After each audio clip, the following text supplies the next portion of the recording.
Der Diener sagt, Ihdina Sirat al-Mustaqim, führe uns den geraden Weg. Ihdinas, das ist eine Ableitung vom Wort Hidayah. Also das ist eigentlich, führe uns eben, du uns recht leiten. Also das ist so eine Art von Führen, wie also jemanden bei der Hand nehmen und führen. Also eigentlich die sicherste Art, geführt zu werden. Nicht einfach nur zeig uns den Weg oder gib uns eine Karte in die Hand. Nein, nimm uns bei der Hand und führe uns. Ihdinas. Auch da wieder Ihdinas. Also das ist wieder, wir führen uns den geraden Weg. Also nicht mich allein. Ich bete nicht nur für mich. Ein Muslim tut nicht nur für sich beten. Ein Muslim tut immer auch für seine Brüder und Schwestern beten. Wir tun immer für die ganze Umma beten. Ein Muslim wünscht für sich immer das, was er für seinen Nachbarn auch wünscht, eigentlich so umgekehrt. Also ein Muslim wünscht für die anderen eigentlich immer das, was er für sich selber auch wünscht. Es gibt einen anderen Hadith, wo auch der Prophet Muhammad sallallahu alaihi wasallam sagt, wer für seinen Nachbarn nicht das wünscht, was er für sich selbst wünscht, ist nicht gehört zu uns. Also es ist eigentlich sehr, sehr wichtig, dass wir nicht nur im Gebet für uns wünschen, sondern auch für andere. Also dass wir mindestens im Plural wünschen. Also dass wir sagen, gib uns. Also wir sollten uns bewusst sein, dass wir nicht nur für uns wünschen sollen, sondern auch für andere. Ein gemeinsames Gebet ist natürlich auch viel effektiver. Also wenn eine ganze Gruppe Dua macht, hat das eine größere Wirkung.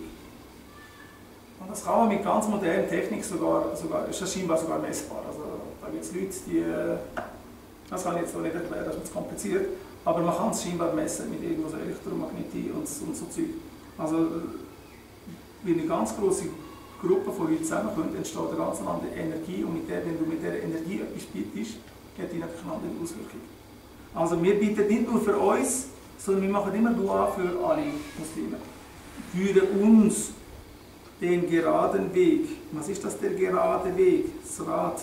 Weg heisst, so steht auch Sebil, oder wenn man es für Allah macht, oder auf dem Weg Allahs ausgeben, sagen wir immer fi Sebilillah, also auf dem Weg, das ist auch der Sebil. Aber Sirat, das ist eben der gerade Weg. Was bedeutet da gerade? Also für was steht gerade? Gerade? Rechtleitung. Ja? Rechtleitung. Ja, aber wieso ist der Weg gerade? Der Einfach. Der direkte Weg. Und was ist der direkte Weg? Immer auch der kürzeste. Also wenn ich 2 Punkte habe, ist die kürzeste Verbindung immer der direkte gerade Weg. Also die Strecke, oder? Wenn ich jetzt so ein Ding mache, kann ich auch machen, kommt man vielleicht da an, aber es geht viel länger. Also wir bitten Allah darum, dass er uns den geraden Weg führt. Weil das ist der Weg, der sicher ist, der einfach ist, der schon erprobt ist und wo direkt dort hingeht, wo wir hin wollen. Ohne irgendwelche Umwege, ohne irgendwelche Versuchungen. Und um das bitten wir. Also wir sagen, führe uns den geraden Weg, den Weg derer, denen du gnädig bist. Also jetzt könnte Allah auch genau sagen, wie der Weg heisst oder wie das genau aussieht. Er tut aber hier den geraden Weg umschreiben über Leute. Also, also wir bitten um den geraden Weg. Und zwar soll das der Weg sein, wo die vor uns schon das Wohlgefallen von Allah bekommen haben. Soll uns der Weg zeigen, wo er denen gezeigt hat, damit wir den gleichen Weg kommen können. Wieso macht er das da? Das hat einen ganz bestimmten Grund. Und zwar brauchen Menschen brauchen immer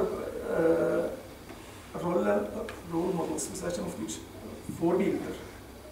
Also es ist viel einfacher, wenn du das Vorbild hast und wir brauchen das fast auch nicht.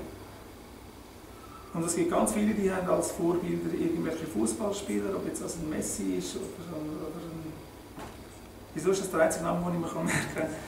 Ein Ronaldo oder was auch immer, oder in der Musikwelt, ein Michael Jackson oder Rihanna oder was auch immer. Die sind Role Models, also Vorbilder der jungen Leute. Also die zeigen den Weg. Denen folgt man, wenn ich das gleiche Kleid anhabe, denkt jetzt eine Frau natürlich, wie jetzt der und der Popstar, oder der ist mir in. Oder wenn man so sich verhaltet wie der und der Sänger, oder wenn ich jetzt auch so Hosen anhabe wie der und der Hip-Hop-Sänger, da ist man in, da gehört man dazu. Das sind Vorbilder. Also Vorbilder brauchen wir auch. Menschen brauchen immer Vorbilder, Menschen brauchen Sachen, woran sie sich halten können. Die Frage ist aber, wer ist unser Vorbild? Und da müssen wir uns natürlich die richtigen Vorbilder wählen. Und das machen wir da mit dem Duo auch. Wir sagen ja, zum einen tun wir alle um den rechten Weg, um die Wegleitung bitten. Und dadurch indirekt sagen wir, bitte du uns auch die richtigen Vorbilder zeigen. Und wer sind für uns die richtigen Vorbilder?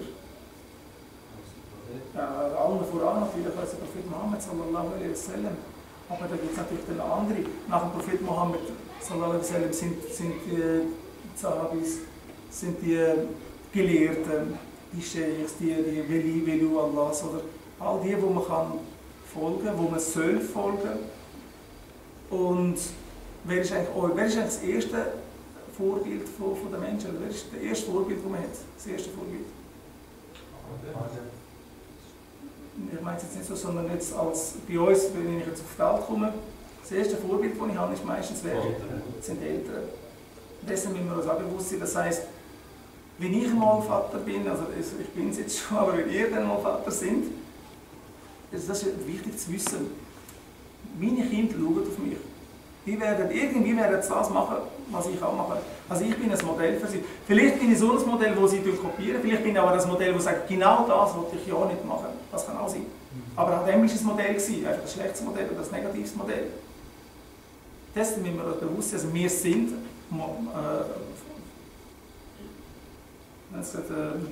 Vorbilder und wir brauchen Vorbilder, also wir sind auch beides. Und wir bieten alle uns eben den Weg von denen zu gehen, die gute Vorbilder sind, die rechtgeleitete sind. Also eben wie der Prophet Mohammed jetzt natürlich allen voran, sallallahu alaihi wasallam. Und da nochmal, wieso tun wir wieder den Plural verwenden? Also wieso ist jetzt Allah jetzt natürlich noch einmal auf die Wichtigkeit von der Umma hinweisen? Was nützt das, wenn ich den rechten Weg weiss, aber ich habe niemanden, der mich auf dem Weg begleitet? Ich weiss zwar den rechten Weg, aber ich bin nur mit Leuten zusammen, die die ganze Zeit versuchen, mich von dem rechten Weg abzuleiten. Es ist mega schwer, das ist genau das Gleiche, was ich vorher schon gesagt habe. Wenn ich den rechten Weg gehe, und zwar sicher gehe, ist es dann viel einfacher mit der Gemeinschaft. Am Sonntagmorgen haben wir Unterricht mit kleinen Kindern, das Thema Karawane gewesen. Passt jetzt gerade. Habe ich gefragt, was ist eine Karawane? Eine Karawane ist eine Gruppe von Leuten, die gemeinsam unterwegs sind. Und das sind meistens Kaufleute, aber das kann natürlich auch sonst etwas sein. Und warum sind sie gemeinsam unterwegs gewesen? Oder einer der ersten Jobs von Prophet Muhammad sallallahu alaihi wasallam war, dass er Kaufmann war, also dass er von Mekka nach Damaskus gegangen ist, die Sachen eingekauft hat und verkauft hat und nachher wieder zurück nach Mekka gekommen ist. Aber wieso ist man mit der Karawane gegangen? Wieso sind sie allein gegangen? Sicher. Es hat noch viele Wegelager gegeben, weil das war gefährlich. Wenn ich jetzt allein mit meinem Kamel unterwegs bin, ist es viel einfacher, dass ich überfallen wird. Aber wenn ich jetzt, ich weiß auch nicht, 20, 30 Leute bin und jeder hat noch seine Gefolgschaft dabei, dann ist man schnell mal 100 Leute und da braucht es schon. Da langt ein Räuber allein nicht mehr. Also ist man viel sicherer. Und genau das Gleiche gilt auch für uns. Wenn ich allein vom Weg bin, ich habe zwar den richtigen Weg, ich weiss, wenn ich diesen Weg gehe, komme ich dorthin, wo ich will. Aber wenn ich niemanden habe, der mich auf dem Weg unterstützt, sondern nur der, der mich versucht auszurauben oder von dem Weg eben abzubringen, dann nützt mir das Wissen von dem rechten Weg eben nicht mehr so viel. Und die Gefahr ist auch sehr groß, dass man dann halt vom richtigen Weg wegkommt. Also auch wegen da wieder das Plural, führe uns den geraden Weg, den Weg derer, denen du gnädig bist. Und nicht, und auch dort tut er jetzt wieder Menschen zum Vorbild nehmen, und nicht einfach einen Weg beschreiben, und nicht den Weg derer, die deinen Zorn erregt haben, und nicht den Weg der Irregehenden. Also da sind es jetzt zwei Gruppen, also eine Gruppe, wo man möchte folgen, nämlich die, die Allahs Wohlgefallen bekommen. Aber wenn es um die Negation geht, tut er zwei Gruppen erwähnen.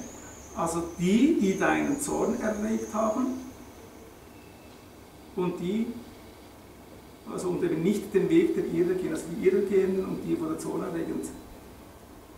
Es gibt viele Gelehrte, die die zwei Gruppen sogar benennen. Wer sind das, die Leute, die den Zorn von Allah erregt haben? Die ihm nicht folgen. Ja, aber sie tun eben mehr als nicht nur folgen. Sie erregen auch den Zorn von ihm. Sie tun nicht nur nicht machen, was Allah sagt, sondern was auch immer, was sie machen, sie tun eben noch den Zorn von ihm auch noch erregen. Es gibt viele Gelehrte, die sagen, da sind die Juden gemeint, das Volk der Juden.